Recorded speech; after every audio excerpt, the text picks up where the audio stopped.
ઉપયોગ એક જાગૃતિ છે. ઉપયોગ જે ગણાય એ વાત શું? વ્યવહાર ઉપયોગ તો શું બને છે જોવાનું જાણ એનો ઉપયોગ કશો ખાસ દેવો પડતો નથી. એ તો ડિસ્ચાર્જ છે. પણ કોઈ વખત ડિસિઝન લેવું પડે ને, કોઈ વખત ડિસિઝન જયારે લેવાનું થાય એ વખતે શું કરવું? આ ડિસિઝન તે ગુચાતા હતા આપણે કેવું કે ભાઈ આમ કરો એ પણ આમ બે વસ્તુ દેખાતી હોય ઇક્વલ લેવલ ની, તો એમાંથી ડિસિઝન લેવું એ પછી મને પૂછી જવું જો આ ડિસ્ચાર્જ નું થાય. પણ એમાં મૂંઝવણ થાય છે ઘણી વાર, મૂંઝવણ થાય ઘણી વાર. મને પૂછે એટલે આવી જાય એમ. હા બરોબર. નહીં તો બે ચીઠીઓ રાખી લે એનું ઉપાડી લેવાતું. ને દાદાને પૂછવું બરોબર રહે, દાદાને પૂછવું બરોબર રહે. દરેક ને મોટું થવાનું મોટો કેટલા પગ મોટા પગ ત્યાં લઘુત્તમ પદ તો આ મોટું થવાની ભાવના થી મોટા થવાય નહીં એવું છે. મોટું થવાય નહીં. તમે લઘુત્તમ પદ માં રહો તો જ એનું ફળ મોટું થાય. એટલે વ્યવહાર લઘુત્તમ પદ માં હોય, સતીશ લઘુત્તમ પદ માં રહે તો પેલું ગુરુત્તમ પદ પ્રાપ્ત થાય, નહીં ગુરુત્તમ પદ પ્રાપ્ત ના થાય. આ તો ઊંચો થઈને પછી પડે એવું. પણ તમે જ્ઞાન જે આપો છો ને, તમે જે જ્ઞાન આપ્યું એ લઘુત્તમ પદ ની પ્રાપ્તિ આપવું નથી. હા એ લઘુત્તમ પદ પેલું આ જે બહાર નો ભાવ ગયો નથી ને, ગયો નથી ને એ જોઈ રાખીએ. આ જે ગુરુત્તમ લઘુત્તમ છે, જ્ઞાન તો અગુરુ લઘુ છે, અને ગુરુત્તમ લઘુત્તમ તો આખું રિલેટિવ નું જ છે ને. એટલે વ્યવહારમાં થતી ગુરુત્તમ ગયું નથી ને, સ્વભાવ પ્રકૃતિનું હું કઈક છું એવું રહે છે ને તે કાઢી નાખવા. તેથી પદ મળતા ને લોકો પગે નહીં રાખતા, મોડા બધું ને હું કઈ છે એટલે પછી ના લાગે. તો હું સૌથી લઘુ છું એમ બધાથી રહે તાર લોકો પગે લાગે. હું કઈ છે બહાર થઈ જાય છે. પછી જ્ઞાન દર્શન અનંતા ગુણો થકી હું સંપૂર્ણ શુદ્ધ છું, સર્વાંગ શુદ્ધ જે વાક્ય છે તે કયું જ્ઞાન દર્શન? જ્ઞાન દર્શન આદિ અનંતા ગુણો થકી હું સંપૂર્ણ શુદ્ધ છું, સર્વાંગ શુદ્ધ છું. જ્ઞાન એટલે હું શુદ્ધાત્મા છું. અને આ વ્યવહાર થયા છે તે બધું જે બધું જ્ઞાન જે જાણ્યું એ જ્ઞાન સંપૂર્ણ શુદ્ધ છે. જ્ઞાન પુષ્કળ શુદ્ધ બહુ જાણવાનું સાંભળો ને બધું જ્ઞાન એ શુદ્ધ છે. દર્શન એટલે આપણે જે પેલું દ્રષ્ટિ બદલાવે દ્રષ્ટિ જે હું સાથે સતી છું, અરમામાં છું, નુકાગો છું, એ બધી દ્રષ્ટિ હતી એ ઉડી ગઈ. અને આ ખરેખર તેવો નથી, હું તો શુદ્ધાત્મા છું. અને આ વ્યવહારનું છે. આ તો ઉપલબ્ધ એ બધા જ જ્ઞાન પોતાના જે ગુણો છે તેના પરમાનન્ટ ગુણો છે, કાયમના ગુણ છે.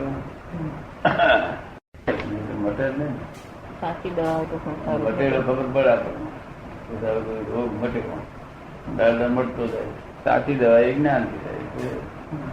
જે જ્ઞાનથી સંસાર સુધી જાય એ આત્મજ્ઞાન કહેવાય. અને એ જ્ઞાન વપરાય તે પ્રજ્ઞા કહેવાય. આ બોર આપીને કલી કાઢી નહીં લોકો. આપણે વર્ષોથી અનુભવ થયો કે કેવા સર પંખા પડતા હતા, કેવું બધું શું.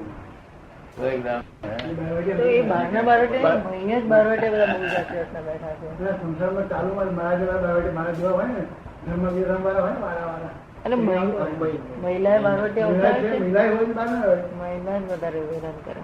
મેં હોય તો એ તો દાદા આપણે તમને સમર્પણ કરી દીધા છે ને. જોઈ શકીએ વ્યવહારમાં બધા નહીં કે આ લુચ્ચો છે, આ બદમાશ છે. વ્યવહારમાં કહે ને કે આ લુચ્ચો છે, બદમાશ છે, તો આપણાથી બોલાય કે ના બોલાયું? આપણાથી બોલાય કે નહીં? આખો ડ્રામા જ છે. નથી કેમ ના થાય? જો બીજી પેઢી ના હોય આમ ખબર ના પડે, મોરમ નાખ્યા તો ખબર પડે ને. ના ખબર પડે આમ દાબેલી વખત ખબર ના પડી, મોરમ નાખ્યા. જ્યાં સુધી તમે કરો છો ત્યાં સુધી ભ્રાંતિ પોતે કહે ત્યાં ભ્રાંતિમાં આત્મા એક અંશ ચાખ્યો નથી, એક અંશ જ એક અંશ ચાખ્યો નથી. જ્યાં સુધી જગતમાં કઈ પણ તમે કરો છો એવું ભાન છે ત્યાં સુધી એક અંશ પણ આત્માનો ચાખ્યો નથી. આટલા બધા તાપમાં દોડધમ કરો છો કે સાહેબ આ તાપ તો મને કઈ હિસાબ નહીં લાગતો, મને મહિલો તાપ થતો નથી. થાય કે આ તાપ બધો હિસાબ પણ નહીં રાખતો. કારણ કે આ તાપ તો હું ગોલ્ડન હાઉસ જવું ને તેવી ઠંડી રહે છે. અને એકાદ બે આઈસ્ક્રીમ ખાધી તેનો ઉપાય છે કે પેલાનો ઉપાય નહીં, મહિલા તાપનો ઉપાય નથી. રાતે ફરી કેવું આ બધા પૂછ્યું બેહી કેવો રસ્તો થયો, મહિલો તાપ જતો બાજુ તાપ થયો, મહિલો તાપ ગયો, એ જ બંધન છે. અંતર તાપ એ જ બંધન, અંતર તાપ એ જ બંધન.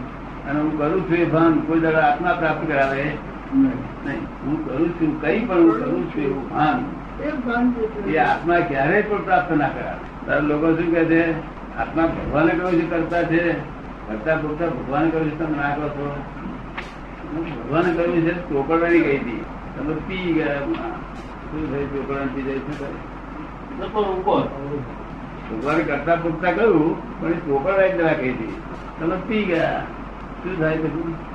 સાચું માન્યું, સાચું માન્યું, સાચું માન્યું, સાચું માન્યું, સાચું માન્યું માન્યું છે ને, હાથું માન્યું છે. ત્યાં પણ કે હું કરું છું કે બીજો કોણ કરે, બીજો કોઈ છે કોણ કે વ્યવહારથી કરતા માનું છે કે નહીં માનતો?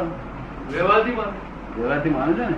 હા, વ્યવહારથી કરતા ના માનવું તે મિથ્યા. અને હું નિશ્ચયથી કરતા છું તે મિથ્યા. હું કરતા છું એ ભાન મિથ્યા. જ્ઞાની પુરુષ બહુ લખ્યું શાસ્ત્રોમાં પ્રભાવ દે. બધી સમજાણી લઈ ગ્રહણ કરે ને. હા, કરતા પદ ગયું નહીં, કરતા ભાવ ગયો નહીં, કરતા પદ નું ભાન ગયું નહીં. શું થયું? કરતા પદ નું ભાન ગયું. હા, એટલે ભોગતા પદ નું ભાન છે, કરતા પદ નું ભાન ગયું નહીં. એટલે ભોગતા પદ નું ભાન છે એટલે કસાય ઉભા રહ્યા. ભોગતા પદ નું ભાન ના હોય કસાય જતા રહે. તું કરતા નથી આ બધા તારું કોણ કરાય? કોઈ કરાય નથી. તાર કશું કરવું નહીં પડતું કઈ જ નહીં. તું તો બધા આત્મ સ્વભાવ નું કરતા જ તું. બસ જ્ઞાન ક્રિયા, જ્ઞાન ક્રિયા. આ ક્રિયા જ્ઞાન ક્રિયા નહીં, જ્ઞાન ક્રિયા અને દર્શન ક્રિયા. તમે મારી છું જ્ઞાન ક્રિયા દર્શન.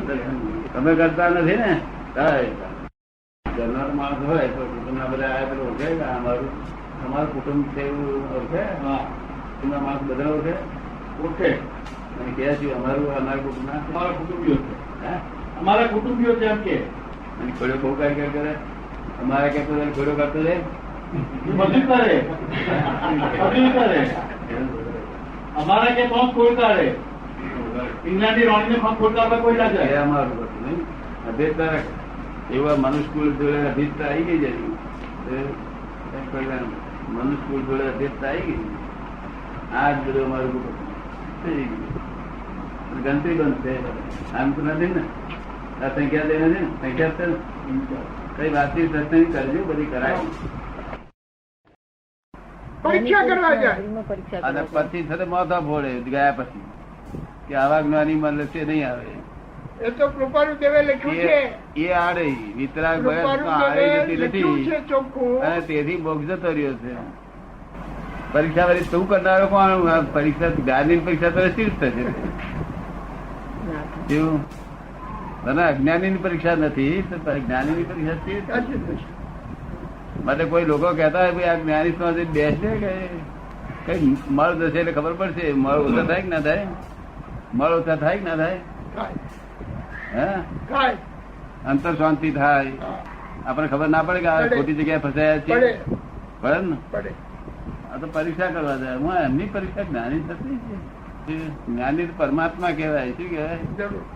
દેહધારી રૂપે પરમાત્મા. એની પરીક્ષા કરો તો શું દોષ પે ઉઠતો.